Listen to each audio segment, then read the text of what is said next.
నెల్లూరు నగరంలోని జీపీఆర్ గ్రాండ్లో నిర్వహించిన tailors day వేడుకలకు విచ్చేసిన రాష్ట్ర మంత్రి నారాయణకు టైలరింగ్ వర్కర్స్ వెల్ఫేర్ అసోసియేషన్ ప్రతినిధులు, సభ్యులు ఘన స్వాగతం పలికారు. ఈ సందర్భంగా మంత్రి మాట్లాడుతూ, టైలరింగ్ అనేది కేవలం ఒక వృత్తి మాత్రమే కాదని, అది ప్రతి శుభకార్యంలోనూ భాగమయ్యే ఒక అద్భుతమైన కళ అని కొనియాడారు. నెల్లూరులోని సుమారు 9,000 మంది ఈ వృత్తిపై ఆధారపడి జీవిస్తున్నారని, మహిళల ఆర్థిక స్వావలంబనకు ఇది బలమైన మార్గమని పేర్కొన్నారు.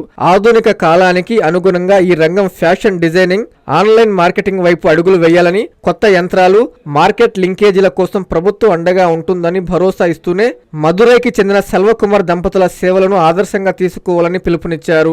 ఈ కార్యక్రమంలో mayor Devarakonda Sujatha, deputy mayor Roop Kumar Yadav, మాజీ జెడ్పీటీసీ విజేతారెడ్డి, బాబు, షేక్ గులాం ఖాదర్ మరియు కార్యవర్గ సభ్యులు, మహిళా టైలర్లు అధిక సంఖ్యలో పాల్గొన్నారు. చాలా సంతోషం. గతం నుంచి నన్ను ఒకటే అడుగుతున్నారు, ఇప్పుడు కూడా మీరు అడిగారు, ఇంకేం అడగడం వల్ల అది అసోసియేషన్కి ఒక ఆఫీస్ కావాలని. మీలాగానే అనేక, అంటే టైలర్స్ కాదు, అనేక డిఫరెంట్ అసోసియేషన్స్ అడుగుతున్నారు. దానికి ఏం చేయాలనే విధంగా ఆలోచిస్తున్నాను. అంటే కొన్ని సమస్యలు కూడా వచ్చిండే. అంటే సుప్రీంకోర్టు ఒక డైరెక్షన్ రీసెంట్గా ఇచ్చింది, మీరు ఇష్టం వచ్చినట్టు సవాల్ ఇవ్వడానికి లేదని. హైదరాబాద్లో ప్రజాప్రతినిధి ఇస్తే దాన్ని క్యాన్సిల్ కూడా చేసింది. అందువల్ల ఎలా అయ్యింది అనేది ఖచ్చితంగా సుప్రీంకోర్టు డైరెక్షన్కి ప్రకారం ఏం చేయాలి, ఎలా చేయాలని ఖచ్చితంగా. ఎందుకంటే ఇప్పుడు ఒకటి మాత్రం మీకు పాటిస్తున్నాను. ఇప్పుడు నెల్లూరులో కాపు కార్పొరేషన్ ఉంటే 2014-19లో అక్కడ అంటే ప్రభుత్వమే ఒక డిసైడ్ చేసింది, వాళ్ళకి ల్యాండ్ ఇవ్వడం. మా నారాయణ ట్రస్ట్ నుంచి ఒక ₹1 కోటి కూడా వాళ్ళకి ఇచ్చాను నేను, ఏదో బిల్డింగ్ కట్టడానికి. దాంతో కట్టాను. మళ్ళీ ఈ ప్రభుత్వం వచ్చిన తర్వాత ఇప్పుడు కూడా ఒక 1 crore వాళ్ళకి ఇచ్చాము. అదేవిధంగా బీసీ భవన్ అప్పుడు శాంక్షన్ చేస్తే గత ప్రభుత్వం దాన్ని చేయలేదు. బీసీ భవన్ ఫౌండేషన్స్ కాలమ్స్ లేకుండా చేయలేదు. అయితే మళ్ళీ ముఖ్యమంత్రిగా అడుగుతున్నాం, దాన్ని కూడా అంటే కార్పొరేషన్ జరుగుతున్నాం. అంటే చాలా బీసీ ఆర్గనైజేషన్స్ ఉంటాయి. ప్రభుత్వం ఏమంటుందంటే ప్రతి ఆర్గనైజేషన్కి ఇవ్వలేం కదా, అందువల్ల కార్పొరేషన్కి ఇస్తామని అది కూడా ఇచ్చారు. దాన్ని కూడా కూర్చోమని అడిగారు.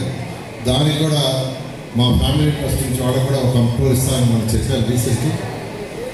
అయితే ఈ కార్పొరేషన్లు ఏదైతే ఉండే ఆ కార్పొరేషన్లు కానీ లేదా మీరు ఫెడరేషన్ ఉన్నట్టున్నాయి ఏదైతే ఉన్నాయో, అంటే టైలరే కాదు ఇంకా డిఫరెంట్ అందరూ అప్రోచ్ అవుతున్నారు.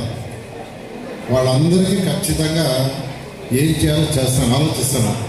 బట్ ఏదైనా కోర్టు ఇష్యూస్ కొన్ని ఉన్నాయి, ఆ ఇబ్బందులు లేకుండా ఖచ్చితంగా చేస్తానని మీకు అందరికీ ఈ సందర్భంగా మాటిస్తున్నాను. అదేవిధంగా టైలరింగ్లో ఈరోజు 1,00,000 మందికి టైలరింగ్లో శిక్షణ ఇవ్వడంతో పాటు తన సొంత ఇల్లు కూడా ఏదో అమ్మి కుట్టు మిషన్ పంపిణీ చేసిన మదురైకి చెందిన సెల్వకుమార్ దంపతులు ఒకసారి ముందుకు రావాల్సిందే కోరుతున్నారు. సత్యమని గట్టిగా చెప్పడం.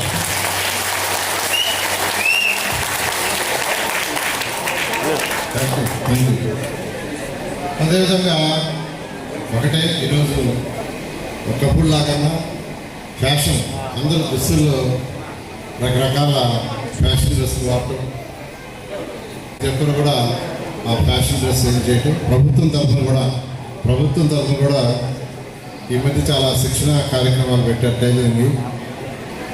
వాళ్ళకి మిషన్లు కూడా ఇవ్వాల్సింది, ఇంకా ఇవ్వలేదు, అవి కూడా త్వరలో ఇవ్వడం జరుగుతుంది. ఇప్పుడే నేను ఆ యొక్క సర్వేపల్లి పెన్నారు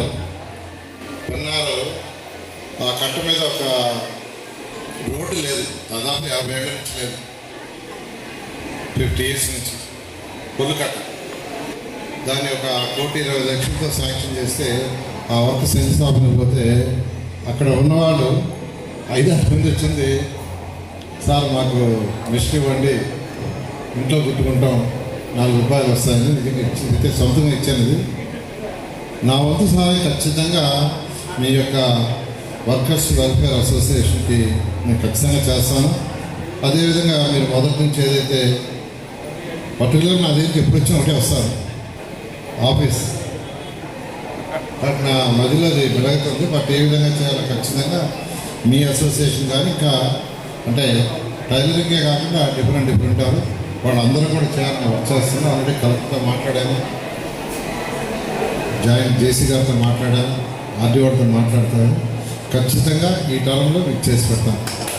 ఓకేనండి, థ్యాంక్ యూ. శ్రీ తల్పగిరి రంగనాథ స్వామి దేవస్థానం, రంగనాయకులపేట, నెల్లూరు. బ్రహ్మోత్సవ ఆహ్వానము ఫిబ్రవరి 26వ తేదీ నుండి మార్చి 8వ తేదీ వరకు. ఫిబ్రవరి 26వ తేదీ సాయంత్రం 5:30 అంకురార్పణ, మార్చి 2వ తేదీ రాత్రి 9 గంటలకు హనుమంత సేవ, 3వ తేదీ రాత్రి 10 గంటలకు బంగారు గరుడ సేవ, 4వ తేదీ సాయంత్రం 7 గంటలకు కళ్యాణోత్సవం, 5వ తేదీ ఉదయం 8:30 రథోత్సవం తిరుత్తేరు, 6వ తేదీ సాయంత్రం 6:30 తెప్పోత్సవం జరుగును. కావున భక్తులెల్లరూ విచ్చేసి శ్రీ స్వామివారిని దర్శించి తరించగలరని కోరుచున్నాము. దేవస్థానం అభివృద్ధికి సహాయ సహకారాలు అందిస్తున్న రాష్ట్ర పురపాలక శాఖ మంత్రివర్యులు గౌరవనీయులు శ్రీ పొంగూరు నారాయణ గారికి, రాష్ట్ర దేవాదాయ శాఖ మంత్రివర్యులు గౌరవనీయులు శ్రీ ఆనం రామనారాయణ రెడ్డి గారికి, లోక్సభ సభ్యులు గౌరవనీయులు శ్రీ వేమిరెడ్డి ప్రభాకర్ రెడ్డి గారికి కృతజ్ఞతలు. ఇట్లు ఆళ్ల శ్రీనివాసరెడ్డి, కార్యనిర్వహణ అధికారి.